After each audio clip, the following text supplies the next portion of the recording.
Welcome back to another Comedian MTG gameplay video.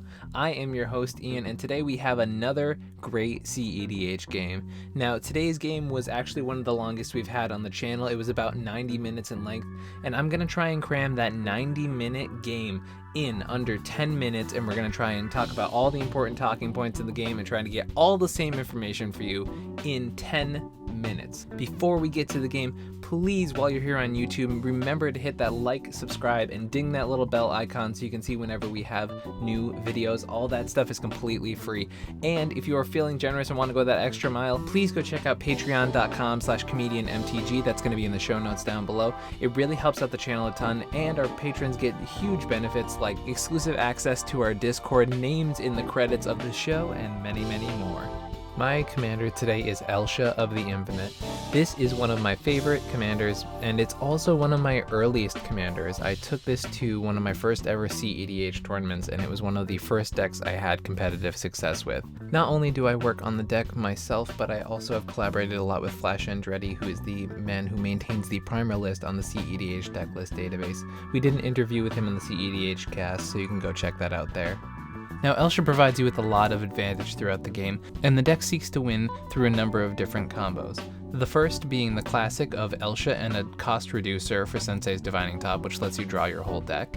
Another is Isochron Scepter and Dramatic Reversal, which allows you to make Infinite Storm and usually infinite mana, and then with something like the Codex Shredder, you can mill out your entire opponents. Finally, the last combo involves Underworld Breach. There's many ways to use Breach to combo off, but specifically LED and Brain Freeze are the most common.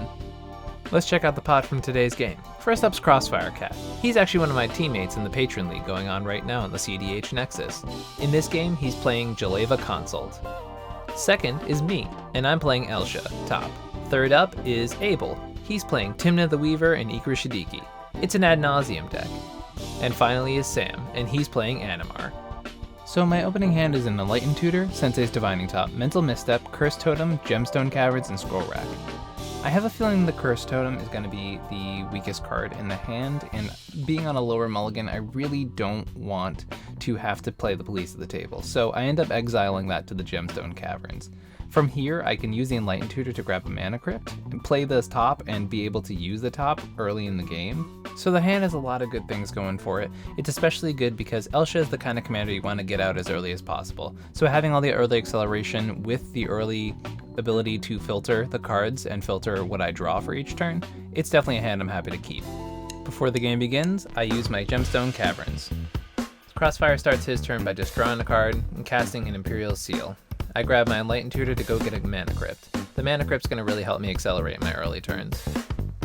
Now, I just drop the top here and I get a spin and I put a Mana Rock on top because I really want to be able to get to Elsha as soon as possible. After me, Abel takes his turn, and he has a pretty exciting turn, which he drops a Hope of Gearper and a Demonic Tutor. Now, the Demonic Tutor and Hope are particularly scary because it means that he can silence one player and go for ad nauseam. Now, Sam pretty objectively correctly looks at the player who just tutored, and we do see the ad nauseam with a Mana Vault coming for turn 2, so that's very, very scary if Abel hits a land. Now, Crossfire has a pretty decent turn here, dropping a Crypt, playing a Dark Confidant, and a Curse Totem, which is awesome for me because I had already got rid of my Curse Totem, and so I didn't even need to play it. So what I end up doing with this top is I actually put Flusterstorm on top because I am very afraid of a Naz coming out of Abel's deck, which he rips the land, so I did end up being pretty correct about that. So at this point, Abel starts looking around the table and debating about whether he's going to go for his Naz this turn. Now, what I did very intentionally, I even actually wrote it down in my notes, is I laid my 2 cards out on the table to make it look like I really didn't have much interaction. That, with the fact that my other 2 opponents were tapped out, I created a sense of false security that we were out of interaction, and it actually ends up paying off because Abel does go for the ad Naz here, and as we know, I have the Flusterstorm on top of my library. And as he said, he drops that Vault and he goes for it here, and I luckily am able to put the top on top and draw that Flusterstorm. Now, the top on top is unfortunately something that comes to bite me in a little bit, but we'll check that out when it happens. Now, Animar doing its thing here, dropping Animar on turn 2, here's unfortunately where things go wrong. Crossfire actually ends up playing his commander, Jeleva.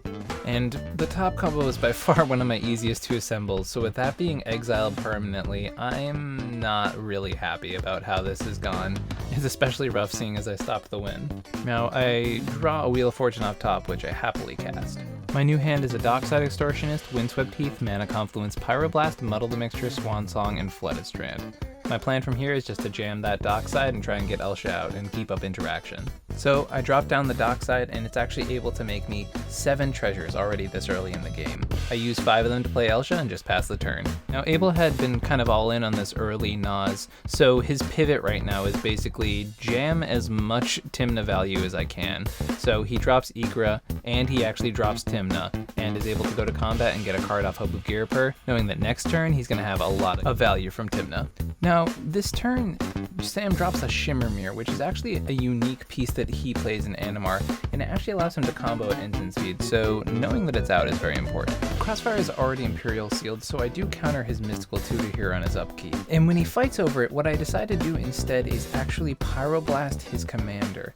My thought process is he can get the Mystical Tutor, but being able to actually hit the commander at some point, because I'm pretty sure he Imperial Sealed for a Mana Crypt, I think hitting the commander loses a basically ton of free value that he has. So he decides to Windfall here, which in response, Sam flashes out a Ballista, which could have been scary, so the Windfall is actually pretty good. The new hand is Bloodstained Mire, Cloud Key, Ancient Tomb, and Reshape. Now, there's not a lot to do with this hand, so I'm hoping the top of my library has a good amount. So at this point, I'm just trying to get as many resources onto the board as possible. I drop a Cloud Key, which is significantly less potent without my Divining Top, but I actually have a Rhystic Study and a Mystic Remora on top of my library, which is awesome. Now, I do get a good amount of card draw during Abel's turn because although he is drawing a bunch of cards with Tymna, he doesn't really get much with it, and he only has so much mana to pay for my triggers. Now he drops even more resources here and I get a couple card draws, especially off of the non-creature spells. They're much harder to pay for. We head over to Sam's turn now and he drops a Dockside for 18 mana. Now with all that mana, we know if this Imperial Recruiter resolves, it is going to end the game. So Crossfire counters it with the Force of Will, and now you notice he does not counter the Dockside itself, and he thought that Animar basically wasn't going to be able to do anything with the mana if he didn't have something to filter it into. As we go over to Crossfire's turn, he just jams Jeleva out for a second time. And he exiles another one of my win cons in Isochron Scepter, so I'm literally just down to Breach Lines. So one of the craziest things about Elsha is that you can cast spells off the top of your library still in response to other spells on the top of your library. So I end up casting like 6 spells off the top in response to my own Serum Visions, because if it's castable, I want to be able to cast it before the Serum Visions resolves, because I want the Serum Visions to clear away some of the worst cards that will be coming down the line.